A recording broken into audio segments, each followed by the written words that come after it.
மதுரை முருக பக்தர்கள் மாநாடு தமிழ்நாட்டில் எந்த திருப்பு முனையையும் ஏற்படுத்தாது என இந்து சமய அறநிலைத்துறை அமைச்சர் சேகர் பாபு கூறியுள்ளார். ஒன்னே திருப்பணும் ஏற்கனவே வேல் தூக்கினா ஒரு வேலை பார்த்துட்டா என்ன திருப்பணும் வந்து ஒன்னே திருப்பம் இல்ல அப்படியா எப்படி ஏற்படுறோம்? இன்னைக்குன்னா வாக்குப்பதிவா நடக்குது இல்ல தேர்தலோட முடிவு சொல்றாங்களா?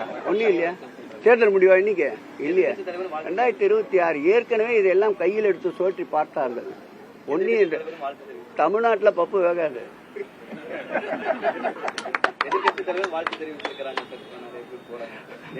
அவர் கட்சியில இருந்த பின்னாடி அவர் தூத்திக்கின்னு இருக்கிறான். அவர் யாருக்க வாழ்த்து. கடவுளின் பெயரால் கட்சியினர் மாநாடு நடத்துவது தவறானது என மதிமுக பொதுச் செயலாளர் வைகோ தெரிவித்துள்ளார்.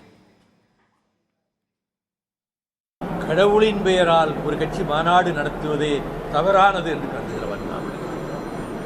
எந்த கடவுள் பெயரில் இருந்தாலும் அது கிறிஸ்டினா இருந்தாலும் சரி, முஸ்லீமா இருந்தாலும் சரி, அல்லாவின் பெயரை சொல்லி அந்த கட்சி ஒரு மாநாடு நடத்துமா? இயேசு கிறிஸ்து பெயரை சொல்லி கிறிஸ்தவர்கள் மாநாடு நடத்துவார்களா? அது எப்படி? அறுவடை வீடுகளில் முருகக் கடவுள் இருக்கிறார் என்றால் தமிழ் கடவுள் முருகன் என்று அழைக்கப்படுகிற செந்தில் வேலனை எல்லோரும் வணங்குகிறார்கள். அது ஒரு கட்சி எப்படி போய் முருகனுக்கு விழா நடத்துவது, மாநாடு நடத்துவது? பெரிய அளவுக்கு தன்மான உணர்வுள்ள திருமாவளவன் போன்றோர் அதிமுகவோடு வருவதில் மாற்று கருத்து இல்லை என அதிமுகவின் முன்னாள் அமைச்சர் மாஃபா பாண்டியராஜன் தெரிவித்துள்ளார். சங்கத்தை தூக்கி பிடிக்கிற தூண்களாக இருக்கிற கட்சிகள்ல முதன்மை கட்சி விடுதலை சிறுத்தைகள். அண்ணன் திருமாவளவன் அவர்கள் எந்த நிலையிலும் அனைத்து இந்திய அண்ணா திராவிட முன்னேற்ற கழகத்தை பத்தி நல்ல முறையில பேசிட்டு தான் இருக்கிறாங்க. அதனால கண்டிப்பா பெரிய அளவுக்கு தன்மான உணர்வு உள்ள திருமாவளவன் போன்றவர்கள் எல்லாமே எங்க கூட வர்றது நல்லதுன்னு நாங்கள் நினைக்கிறோம். எங்களை பொறுத்த வரைக்கும் அதுல எந்த ஒரு மாற்று கருத்தும் கிடையாது. அவர்கள் இன்னைக்கு இந்த எழுச்சி குரல் குறிப்பா ஆட்சியில பங்குன்றதோ இல்ல அதிகமான சீட்டு வேணுங்கிறதோ அந்த கூட்டணியில ஒரு சலசலப்பு உருவாக்கி கடந்து போயிட்டு இருக்கக்கூடாது.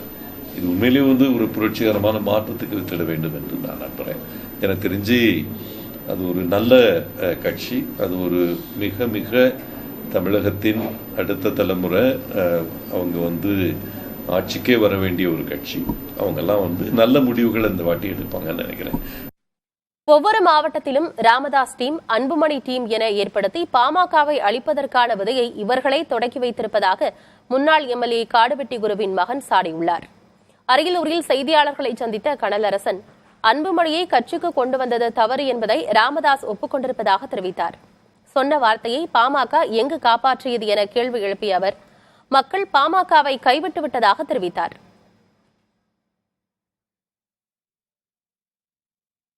வன்னியர் சங்க மாநாட்டில் கட்சியை பத்தி தான் பேசுறீங்க, குடும்ப சண்டையை தான் பத்தி பேசுறீங்க. அப்போ வன்னியர்களுக்கான குரல், இந்த சமுதாயம் அடக்கப்படுது, ஒடுக்கப்படுது, அவர்களுக்கான பாதுகாப்புக்கான குரல்ன்றது எங்க இருக்கு? அன்புமணி அவர்களை நான் ஒரு கட்சிக்கு கொண்டு நான் செய்த தவறு அப்படின்னு அவரே ஒத்துக்கிட்டாரு. இதுக்கப்புறம் அவருடைய வாழ்க்கை, அவங்க அரசியல் பயணத்துல எல்லாமே நடந்தது. இன்னைக்கு அவங்க சொன்ன வார்த்தையை எதுவுமே காப்பாத்தலன்றதுனால தானே மக்கள் இன்னைக்கு எல்லா தேர்தலையும் அவங்களை கைவிட்டாங்க.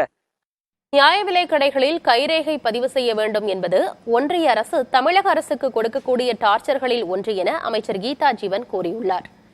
தூத்துக்குடியில் தொழிலாளர் நலத்துறை சார்பில் நடைபெற்ற அமைப்புசாரா தொழிலாளர்களுக்கான நலவாரிய சிறப்பு முகாமை அமைச்சர் கீதா ஜீவன் துவக்கி வைத்தார். பிறகு செய்தியாளர்களிடம் பேசிய அவர் தகுதியுள்ள பெண்கள் ஜூலை 15ஆம் தேதி மகளிர் உரிமை தொகைக்கு விண்ணப்பிக்கலாம் என தெரிவித்தார். காவல்துறை நடவடிக்கை எடுத்திருக்கு. உடனடியாக நாங்கள் இப்போ லேடி வாட்ச்மேன் கூடுதலாக 3 வாட்ச்மேன் இப்போ இந்த மேத்யூன்றவர் அங்கே காவலராக இருக்கிறவர். அதனால பதிலாக 3 பெண் காவலர்கள் நியமிக்கிறதுக்கு இன்னைக்கு அங்கே ஆட்சித்தலைவரிடம் நாங்கள் அறிவிச்சிருக்கிறோம். பெண்களுக்கான எல்லா இல்லங்களிலுமே பெண் காவலர்களையும் நியமிக்கணுன்ற முடிவு இந்த துறை எடுத்திருக்குது. அடுத்த ஆண்டு நடைபெறவுள்ள T20 உலகக்கோப்பை தொடருக்கு கனடா தகுதி பெற்றுள்ளது. தகுதிச் சுற்று போட்டியில் பஹாமஸ் அணியை கனடா வீழ்த்தியதன் மூலம் பிரதான போட்டிகளுக்கு தகுதி பெற்றது.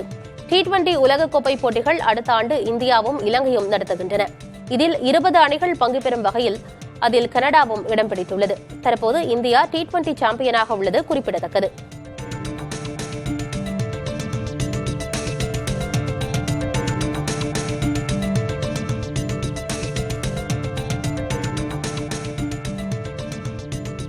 சீனாவுடன் சீனாவுடனான கடல் பதற்றத்துக்கு மத்தியில் அமெரிக்கா மற்றும் பிலிப்பைன்ஸுடன் இணைந்து ஜப்பான் கடற்படையினர் பாதுகாப்பு ஒத்திகையில் ஈடுபட்டனர்.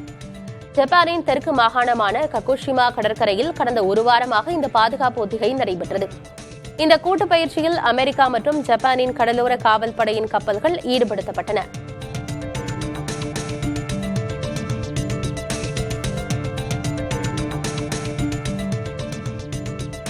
நடிகை மமிதா பைஜுவிற்கு டியூட் படக்குழு பிறந்தநாள் வாழ்த்து தெரிவித்துள்ளது.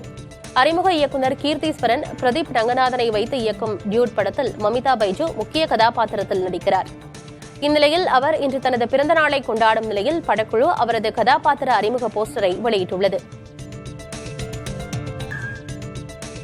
தென்கொரியாவின் கால்பந்து கிளப்கள் வெளிநாட்டு கோல்கீப்பர்களை ஒப்பந்தம் செய்ய விதிக்கப்பட்டிருந்த தடை 26 ஆண்டுகளுக்கு பிறகு நீக்கப்பட்டுள்ளது. உள்ளூர் திறனை ஊக்குவிக்கும் பொருட்டு கடந்த 1999ஆம் ஆண்டு வெளிநாட்டு கோல் கீப்பர்களை ஒப்பந்தம் செய்ய தடை விதிக்கப்பட்டிருந்தது. தற்போது ஊதியத்தில் உள்ள ஏற்ற இறக்கம், அதிகரித்துள்ள கிளப்களின் எண்ணிக்கை போன்றவற்றின் காரணமாக இந்த தடை நீக்கப்பட்டுள்ளது. இங்கிலாந்துக்கு எதிரான டெஸ்ட் போட்டியில் இந்திய வீரர் ரிஷப் பந்த் சதம் அடித்தது மற்றும் பல்டி அடித்து மகிழ்ச்சியை வெளிப்படுத்தியது பல முன்னாள் வீரர்களை ஆச்சரியப்படுத்தியுள்ளது. அவர் இளம் வயதில் ஜிம்னாஸ்டிக் பயிற்சி பெற்றிருக்கக்கூடும் என முன்னாள் கேப்டன் ரவி சாஸ்திரி கூறியுள்ளார். ரிஷப் பந்த் வித்தியாசமான மனிதர், மிகச் சிறப்பாக பல்டி அடிக்கிறார் என மூத்த வீரர் புஜாரா கூறியுள்ளார். தினேஷ் கார்த்திக்கும் ரிஷப் பந்தின் கொண்டாட்டத்தை புகழ்ந்துள்ளார். இங்கிலாந்து கிரிக்கெட் ரசிகர்களும் ரிஷப் பந்தின் பல்டியை புகழ்ந்து வருகின்றனர். ஈரானின் அணுசக்தி மையங்களை அழிக்கும் திறன் அமெரிக்காவின் பங்கர் பஸ்டர் வகை குண்டுகளுக்கு இல்லை என சீன நிபுணர்கள் கூறியுள்ளனர். மண்ணுக்கு அடியில் 100 மீட்டர் ஆழத்தில் உள்ள அணுசக்தி கட்டமைப்புகளை துளைத்துச் செல்லும் அளவிற்கு அந்த குண்டுகளுக்கும் வலிமை போதாது எனவும் 65 மீட்டர் அளவிற்கு மட்டுமே அவை ஊடுருவும் என்றும் சீன விஞ்ஞானிகள் கூறியதாக அந்நாட்டு பத்திரிகைகள் செய்தி வெளியிட்டுள்ளன. முன்னதாக தங்கள் தாக்குதலில் ஈரானின் 3 அணுசக்தி மையங்களையும் அழித்துவிட்டதாக ட்ரம்ப் கூறியிருந்தார்.